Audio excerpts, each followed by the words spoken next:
Hello everyone. तो हम लोग वीडियो शुरू करते हैं। कल हमने अनबैलेंस्ड फोर्स के बारे में डिस्कस करा था। आज में थोड़ा और डायरेक्शन की हम लोग फील लेते हैं अनबैलेंस्ड फोर्स की। जैसे कि हमने कल पढ़ा था कि अगर अपोजिट डायरेक्शन में फोर्सेस लग रहे हैं तो हम उनको सब्सट्रैक्ट करेंगे, अगर हम सेम डायरेक्शन में फोर्स लगा रहे हैं तो हम उनको एडिशन करेंगे। ये तो हमने मैग्नीट्यूड के साथ खेला था।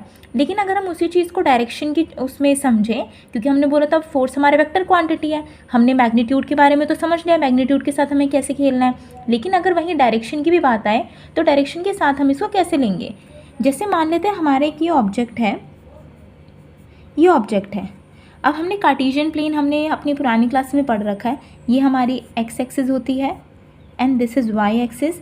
एक्स एक्सिस में लेंगे तो ये हमारी पॉजिटिव साइड होती है एंड ये हमारी नेगेटिव साइड होती है। सेम हम लोग यहाँ पे भी लेंगे। ये वाली डायरेक्शन मेरी कौन सी हो जाएगी, पॉजिटिव, और ये वाली डायरेक्शन मेरी हो जाएगी पॉजिटिव, और ये वाली डायरेक्शन मेरी हो जाएगी नेगेटिव।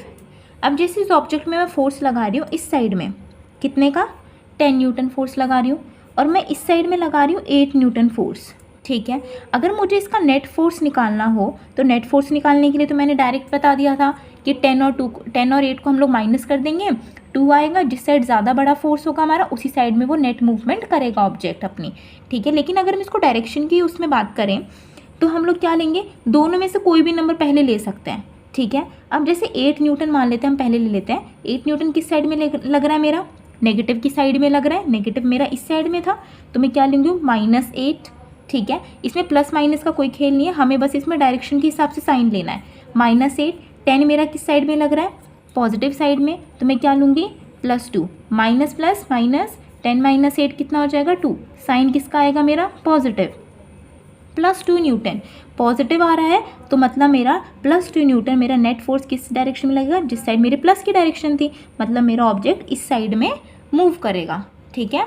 यही अगर मैग्नीट्यूड के साथ बात करते तो हम लोग कैसे करते, 10 - 8 डायरेक्टली आ जाता हमारा 2 न्यूटन। 10 हमारा बड़ा था तो 10 हमारे इस साइड में मूव कर, तो नेट मूवमेंट मेरे ऑब्जेक्ट की इस साइड में हो जाएगी। ये मैग्नीट्यूड के साथ खेल रहे थे। यहाँ पे आज हमने क्या पढ़ा है, डायरेक्शन के रिस्पेक्ट में हमने पढ़ा है। ठीक है। सेम अगर हम ऑब्जेक्ट लें एक और, अब ज़रूरी नहीं है कि इसी साइड में प्लस लेना इस साइड में माइनस। मान लेते हैं मैं इस साइड में माइनस ले लेती हूँ। ठीक है। इस साइड में मैं पॉजिटिव ले लेती हूँ, और मान लेती हूँ मेरा 10 न्यूटन मेरा इस साइड में लग रहा है। ठीक है। और मान लेते हैं यहाँ पे मेरा 5 न्यूटन मेरा इस डायरेक्शन में लग रहा है। ठीक है। अगर मैं इसका नेट फोर्स निकालूँ तो नेट फोर्स मेरा क्या हो जाएगा, 10 न्यूटन मेरा किस डायरेक्शन में लग रहा है, नेगेटिव डायरेक्शन में, तो ये कितना हो जाएगा, -10। और 5 मेरा किस डायरेक्शन में लग रहा है, इस डायरेक्शन में, पॉजिटिव साइड में, तो मैं क्या ले लूँगी, +5 कितना आ जाएगा मेरा, -2 न्यूटन। मतलब माइनस साइन इधर है तो ये ऑब्जेक्ट का नेट मूवमेंट मेरा किस साइड में होगा, इस साइड में होगा जिस साइड मैंने नेगेटिव साइन लिया है। ओके। जैसे हम लोग और एग्जांपल देखते हैं इसके। Third example, this is second, और ये हमने लिया था यहाँ पे फर्स्ट। ठीक है। जैसे मान लेते हैं ये ऑब्जेक्ट है। ठीक है। यहाँ पे हम लोग इस डायरेक्शन में मैंने लगा लिया 20 न्यूटन फोर्स लग रहा है मेरा। इस डायरेक्शन में मेरा मान लेते हैं 10 न्यूटन फोर्स लग रहा है। ये मेरी पॉजिटिव ले ली मैंने, इधर पे मैंने नेगेटिव ले लिया। ठीक है। नेट फोर्स निकालेंगे। नेट फोर्स कितना निकल जाएगा हमारा, 20 इस डायरेक्शन में तो +20, और ये कितना आ जाएगा, -10 इस साइड में है तो मेरा आ जाएगा +-10 न्यूटन। साइन मेरा पॉजिटिव आएगा क्योंकि 20 इज़ ग्रेटर। ठीक है। तो मेरा 10 न्यूटन नेट फोर्स मेरा किस डायरेक्शन में लगेगा, इस डायरेक्शन में लगेगा जिस साइड मेरा पॉजिटिव है। ये मेरा हो जाएगा 10 Newton. This is net movement. Okay. तो ये हमारे डायरेक्शन के साथ था। मैं कुछ क्वेश्चन स्क्रीन पे दे देती हूँ आपके, आप लोग को वो करके लेके आने हैं। न्यूटन के 3 लॉज हमें दे रखे हैं बुक में, first law, second law and third law. ये हमारा है first law of motion, this is second law of motion, and यहाँ पे हमारा है third law of motion. First law of motion को हम लोग लॉ ऑफ इनर्शिया भी बोलते हैं, लॉ ऑफ इनर्शिया। अब इनर्शिया से हम लोग क्या समझते हैं, इनर्शिया हमारा होता है tendency of an object to resist changes in its motion। अगर कोई भी ऑब्जेक्ट मोशन में है तो उस मोशन में हम लोग चेंज नहीं ला सकते, रेजिस्ट रहेगा वो, मतलब वो चेंज नहीं करेगा, अपनी स्टेट ऑफ मोशन को वो चेंज नहीं करेगा। मान लेते कोई ऑब्जेक्ट रेस्ट में है तो वो जब तक रेस्ट में ही रहेगा, और कोई ऑब्जेक्ट अगर मोशन में है तो वो मोशन में ही रहेगा। कब तक रहेंगे? जब तक उस पर कोई अनबैलेंस्ड फोर्स अप्लाई ना किया जाए। तो हम इसको कैसे बोलेंगे? An object remains in its state of rest और इन मोशन until और unless an external unbalanced force is applied on it। तो यही हमारा होता है Newton's first law of motion, जिसको हम लोग लॉ ऑफ इनर्शिया भी बोलते हैं। इनर्शिया का मतलब क्या होता है? कोई ऑब्जेक्ट कितनी देर तक उसी स्टेट में रहेगा, या तो वो रेस्ट में ही रहेगा या फिर वो मोशन में ही रहेगा, इसको हम बोलते हैं इनर्शिया। और कब तक रहेंगे ये? जब तक उस पर कोई अनबैलेंस्ड फोर्स अप्लाई ना किया जाए। तो हमारे Newton's first law of motion को हम लोग कैसे डिफाइन करते हैं? An object remains in its state of rest और uniform motion until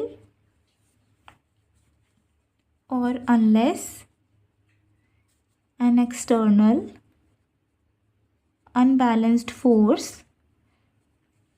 balanced force क्यों नहीं लिखा यहाँ पे? क्योंकि बैलेंस्ड फोर्स में तो हमारा नेट फोर्स ही ज़ीरो हो जाता है, लेकिन अनबैलेंस्ड फोर्स में नेट फोर्स ज़ीरो नहीं होता, और अनबैलेंस्ड फोर्स ही रिस्पॉन्सिबल होता है ऑब्जेक्ट में मूवमेंट लाने के लिए, क्योंकि बैलेंस्ड फोर्स में तो मूवमेंट कॉज होता ही नहीं है।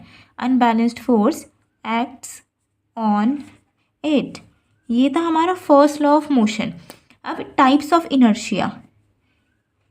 इनर्शिया हमारा 3 टाइप का होता है। Inertia of rest,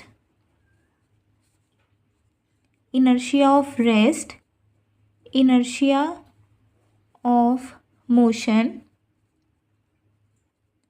and inertia of direction.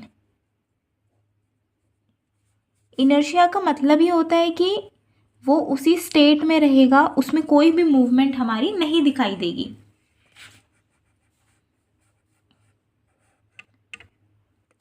अब हम लोग एक एक करके इन तीनों को पढ़ेंगे। इनर्शिया ऑफ रेस्ट का मतलब क्या होता है हमारा? Tendency of an object to stay at rest.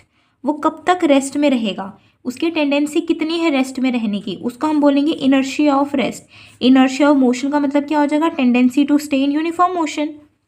Tendency to stay in uniform motion. And inertia of direction क्या हो जाएगा हमारा? Tendency to maintain the same direction. Tendency to maintain the same direction. और इसी इनर्शिया को break करने के लिए हम क्या करते हैं? अनबैलेंस्ड फोर्स को अप्लाई करते हैं। अब हमारे बुक में एक टॉपिक दे रखा है, इनर्शिया और मास के बीच क्या रिलेशन होता है? ग्रेटर द मास, जितना ज़्यादा मास होगा उतना उसके ऊपर हमें फोर्स लगाना पड़ेगा टू ब्रेक इट्स इनर्शिया। ठीक है। अगर कोई बॉल है हमारे पास और हमारे पास एक ट्रक है, अगर हम बोले उनमें से किसका इनर्शिया ज़्यादा होगा, तो हम क्या बोलेंगे? जितना जिसका ज़्यादा मास होगा उतना ज़्यादा उस पर इनर्शिया होगा, मतलब ट्रक पे हमारे पास ज़्यादा इनर्शिया होगा। ये था हमारे Newton's first law of motion. इसमें हमने बस पढ़ा लॉ ऑफ इनर्शिया बोलते हैं इसे, इसको डिफाइन कैसे करते हैं ये पढ़ा हमने। इनर्शिया के हमने 3 टाइप पढ़े, inertia of rest, inertia of motion and inertia of direction. एक एक करके हमने इसको भी डिफाइन करा, और फिर मास और इनर्शिया में हमने रिलेशन लिखा।